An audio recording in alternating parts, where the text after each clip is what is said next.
Trastornos de la conducta alimentaria en adolescentes. Primeramente definiremos lo que son los trastornos de la conducta alimentaria. Los trastornos de la conducta alimentaria son enfermedades multicasuales que como característica específica tienen la presencia de alteraciones nutricionales. Por otro lado, en los trastornos de la conducta alimentaria en adolescentes, primeramente evaluaremos al paciente y así podremos dar un diagnóstico de qué debe tomarse, cómo debe tomarse una decisión para someter al adolescente a una terapia, y esta tiene que ser lo suficientemente intensiva para asegurar la mejora de él. El tratamiento lleva una secuencia dependiendo del entorno y dependiendo del estado evolutivo en que se encuentre la enfermedad. Por otro lado, hablaremos de las modalidades terapéuticas. Existen dos tipos de modalidades terapéuticas. Las primeras modalidades se llaman intensivas, en las cuales se encuentran lo que es la hospitalización de día y tratamiento ambulatorio. Por otro lado, tenemos las modalidades no intensivas. Estas son tipos de modalidades ambulatorias solamente de tratamiento y de seguimiento intervencionista. Indicación terapéutica. Para una indicación terapéutica, primeramente se realiza la evaluación médica, psicológica, familiar y social. Por este lado también podemos evaluar la actitud de padres y pacientes. La atención que se brinde al adolescente, dependiendo de su problema, será atendida siempre por un equipo terapéutico experto en trastornos de la conducta alimentaria. Los objetivos generales del equipo terapéutico serán normalizar las alteraciones biológicas del afectado, especialmente el estado nutricional y su conducta alimentaria.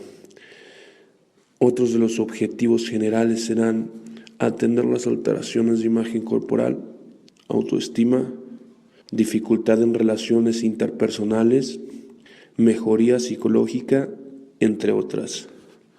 Y sobre todo, ayudar al adolescente a continuar su desarrollo. Por otro lado, cabe mencionar que tiene que haber buena disposición entre los pacientes y sus familiares para seguir las indicaciones médicas y psicológicas recomendadas para conseguir su mejoría.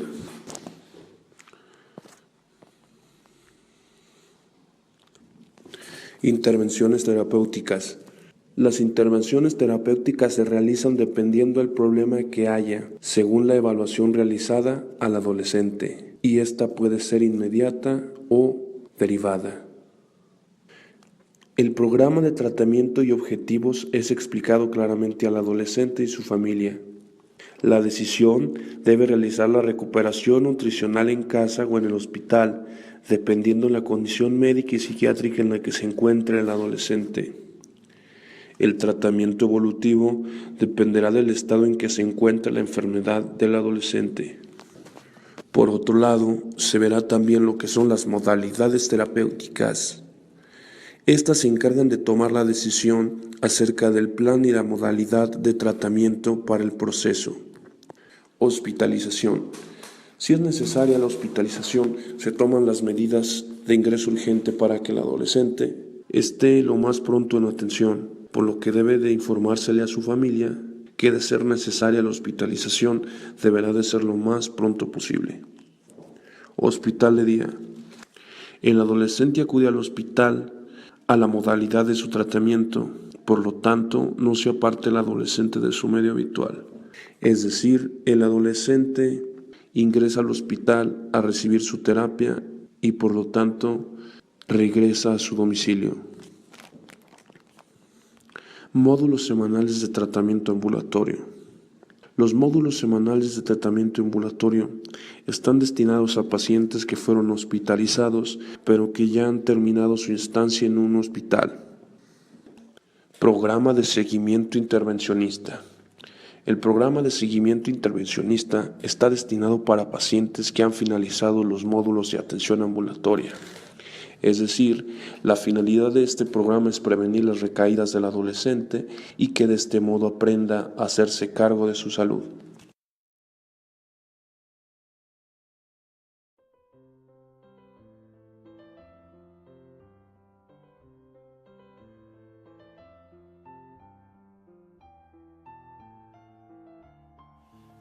tarde nos encontramos con el doctor César Abraham Fernández, el cual nos va a hablar sobre lo que son los trastornos de la conducta alimentaria, bueno, más que nada en la anorexia y la bulimia.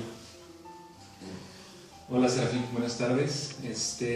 Bueno, en cuanto a trastornos de la conducta alimentaria, nos podemos basar en esos dos, sin embargo, sabemos que existen a lo mejor muchos más. Podría contarlos con una y dos manos. Pero obviamente son los más importantes. Podríamos decir también que es una enfermedad nueva relativamente.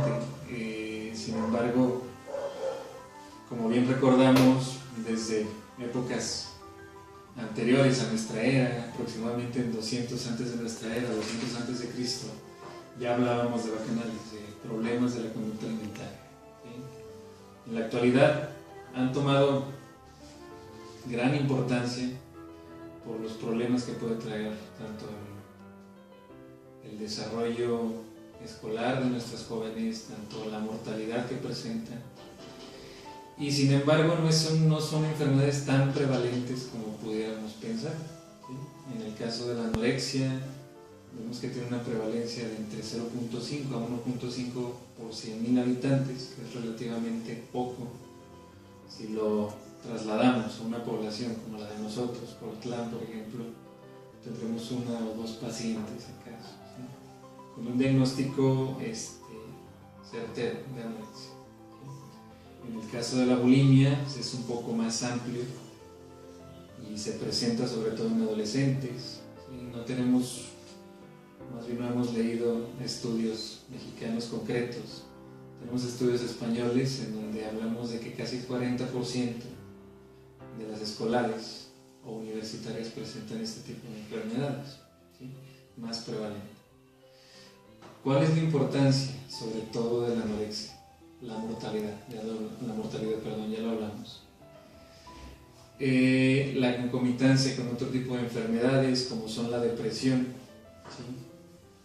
La tendencia que tienen este tipo de pacientes que no reciben un buen tratamiento a problemas como el suicidio. ¿Sale? ¿Qué podemos hablar sobre la anorexia? Bueno, existen tres tipos diferentes de presentación de esta enfermedad.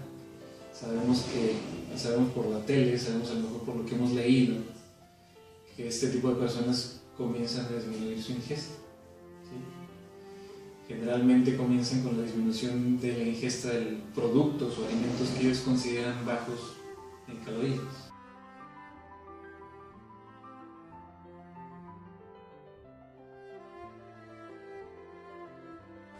Hola, buen día. Mi nombre es Alejandra Besa Castañeda, soy nutrióloga de aquí del Centro Universitario del Norte y hoy les voy a hablar un poco acerca de la anorexia y la bulimia, trastornos de la conducta alimentaria.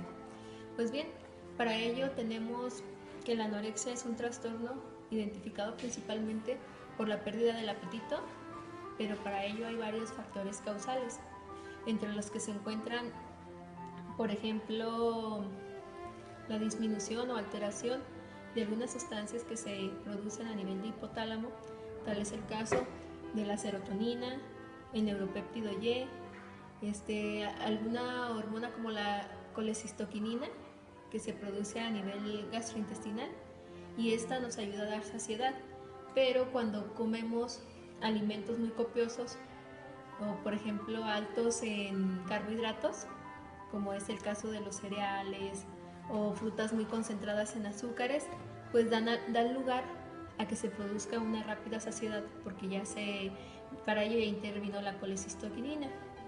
Bueno, cuando se trata de estas sustancias alteradas, pues allí el sujeto tiene menos probabilidades de poder controlarlas.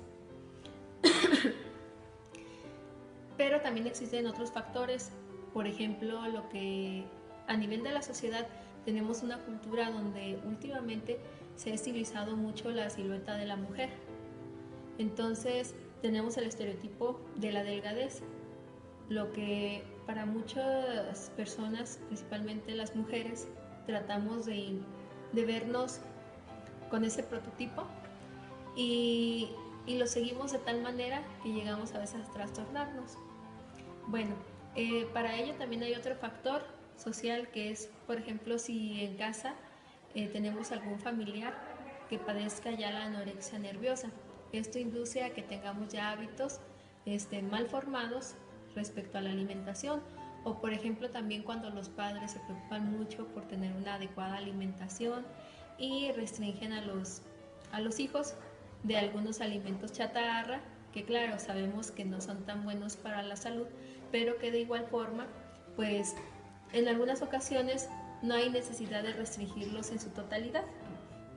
Bueno, tenemos el déficit de alimentos. También encontramos otros factores que influyen mucho para que una persona desarrolle la anorexia. Por ejemplo, el hecho de estar criticando tanto la figura de una persona o de estar vigilando lo que consumes.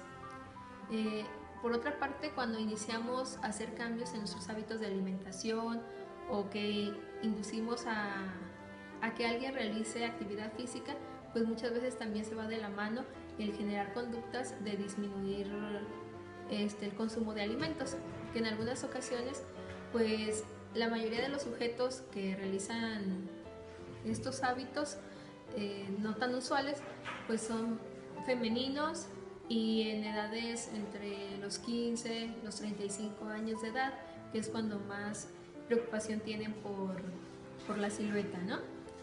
Bueno, les voy a hablar un poquito también acerca de las conductas que empiezan a presentar los pacientes con anorexia. Una de ellas es pues que son muy perfeccionistas, quieren tener hasta la ropa doblada, o sea, planchada, doblada, si van a tirar un papelito a la basura, incluso hasta se fijan que vaya bien dobladito, o sea, no pueden agarrar un papel completamente extendido y tirarlo a la basura, no, tienen que doblarlo, checar que no haga tanto bulto en el bote. Si por ejemplo van a trapear, pues cuidan de no dejar el bote con agua, de que no se quede el trapeador en alguna parte donde no es lo adecuado. O sea, son conductas que no solamente son en cuanto a la alimentación, sino también en los demás aspectos de la vida. Otro de ellas es que empiezan a coleccionar muchos libros de cocina, pueden acudir con alguna persona que te pueda hacer un menú, por ejemplo puede ser un nutriólogo, puede ser un dietista o algún amigo que esté estudiando nutrición, pero hagan de cuenta que toman lo que a ellos les conviene. Si por ejemplo te dan un menú equilibrado, dicen, no, pues es que en este menú dice que tengo que consumir por ejemplo un sándwich que lleva mayonesa, lleva las verduras, lleva el jamón. No, pues ellos quitan la mayonesa, únicamente dejan el pan, si eran 2 rebanadas de jamón le ponen una y aumentan el doble de las raciones de verduras. Entonces esas son algunas de las conductas que empiezan a presentar, más aparte empiezan a incrementar también el consumo de café, porque pues es un ergogénico, por lo tanto te da energía sin tener que aportarte calorías y puedes hacer muchas actividades sin sentir fatiga. Por otra parte también el té lo incrementan, pero también puedes notar que se hacen como un poquito irritables. Pues bien, aquí continuando con el tema que estábamos abordando, daremos seguimiento a lo que es la bulimia. Hay varios factores también que pueden originar el padecimiento, pero el principal es la restricción dietética, debido a que en algunas ocasiones, pues a veces como padres somos muy restrictivos y queremos condicionar cómo deben de ser los hábitos de alimentación de nuestros hijos. Pero por otra parte, esto sucede no solamente por el estímulo de padres hacia hijos, sino también de manera personal, cuando tenemos la inquietud de generar a lo mejor otro tipo de cuerpo, de hacer cambios en nuestra alimentación, de que queremos hacer algo un poco más saludable, pero no tenemos las bases de cómo iniciar con este cambio. Por otra parte, tenemos algo que también los caracteriza mucho, que es los trastornos de ansiedad. Hay muchas causas que generan la ansiedad. Una de ellas pues es simplemente cuando tenemos cambios emocionales, puede ser incluso una alegría, pero sucede más cuando tenemos alguna preocupación, alguna angustia o el duelo de haber perdido algún ser querido, y eso nos induce a tener ansiedad. Hay personas que también les afecta incluso el cambio del clima. Por ejemplo, cuando empieza a oscurecer muy temprano, hay quienes generan esa ansiedad, pero no saben a qué se debe. Incluso pueden negar que el cambio del clima les puede estar generando este trastorno, porque igual no se han puesto a pensar en que ha sido un factor determinante para ello. Por otra parte, hay personas que tienen trastornos de personalidad que también se desencadena en la bulimia. Por ejemplo, cuando tienen esquizofrenia, es muy común que generan también otra parte de la ansiedad que los lleva a sentir mejoría cuando consumen alimentos. Y pues también así como en la anorexia, el estereotipo de la delgadez pues influye mucho para que haya personas que empiezan a generar conductas como de los vómitos, que es la principal característica de la bulimia. Para ello, pues los vómitos generan varias complicaciones. Una de ellas es el deterioro del esmalte de los dientes, ya que al vomitar pues traemos la expulsión de jugos gástricos, entre ellos las bilis, el ácido clorhídrico, que son ácidos muy fuertes que sí llegan a dañar esa capa del esmalte. Así también, por lo mismo, tenemos daño a nivel del esófago, creando incluso a veces una irritación en la cual los sujetos pues ya no pueden ni siquiera tragar sin dolor. También se ha visto que hay daño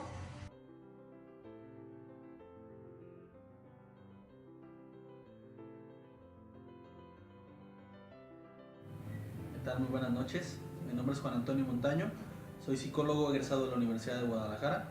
Actualmente elaboro como tal dentro del área de la consulta privada y bueno, esta vez les vamos a hablar acerca de los trastornos alimenticios.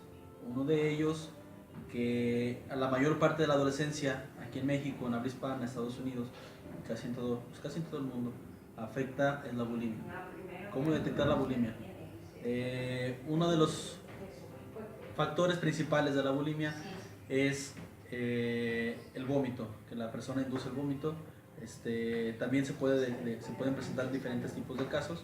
Uno de ellos es también el uso excesivo de ejercicio, los atracones de comida y después inducir el vómito.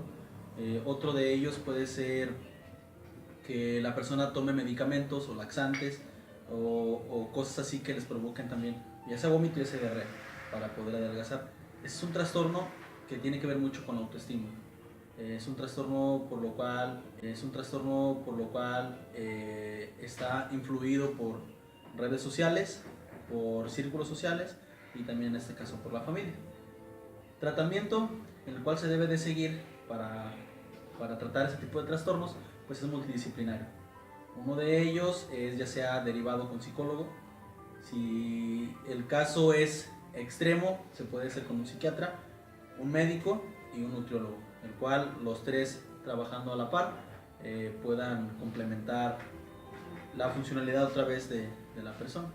Entonces, un programa de seguimiento en el cual se debe tomar mucho en cuenta es acerca de las terapias, acudir siempre a terapia, participación, papá, mamá, familia y si se puede también con círculos sociales, saber tu hija qué está haciendo, sus amigos qué es lo que están haciendo, involucrarte un poquito más con ella y de alguna manera también ofrecerles amor, ofrecerles apoyo, porque ese tipo de trastornos lo que hacen es que disocia la realidad de la persona, disocia su cuerpo lo ve más gordo, hace el mismo trastorno hace que la persona al verse al espejo provoque como una alucinación. Entonces esta alucinación se modifica y se hace la persona que se vea mucho más gorda. Entonces lo que hace es que la persona pues quiere verse más delgada, quiere aparentar, quiere caer bien o X o Y cosa. En el caso de la hospitalización, cuando es el caso muy grave, que se han presentado casos bastante complicados y bastante graves, que incluso puede llegar casi hasta la muerte, es cuando tienen que recurrir al hospital para que haga una intervención médica. Posteriormente, que el paciente se estabilice, hacen ahora sí una hospitalización domiciliaria o ambulatoria, que se le puede decir. Con eso se le da el seguimiento con papás y familiares. Y pues bueno, también el caso multidisciplinario, como ya les comentaba. y pues bueno, también el caso multidisciplinario, como ya les comentaba. ¿Qué otra cosa nos falta? No sé, a ver, recuérdenme. ¿Qué otra cosa puede ser? Pero bueno, lo principal es ese. Lo principal de estos casos puede ser eso. Se da un seguimiento, ya sea con el psicólogo en terapia, acerca de que la persona se valora a sí mismo y aumente su autoestima. Entonces esto pues lo que buscamos nosotros es que esta persona tenga un autoestima equilibrado y por lo tanto se vea y se sienta tal cual como es y se dé a querer hacia las personas tal cual como es, sin necesidad de tener máscaras. Bueno, de mi parte es todo, espero que sea de su ayuda y que tenga una muy bonita noche.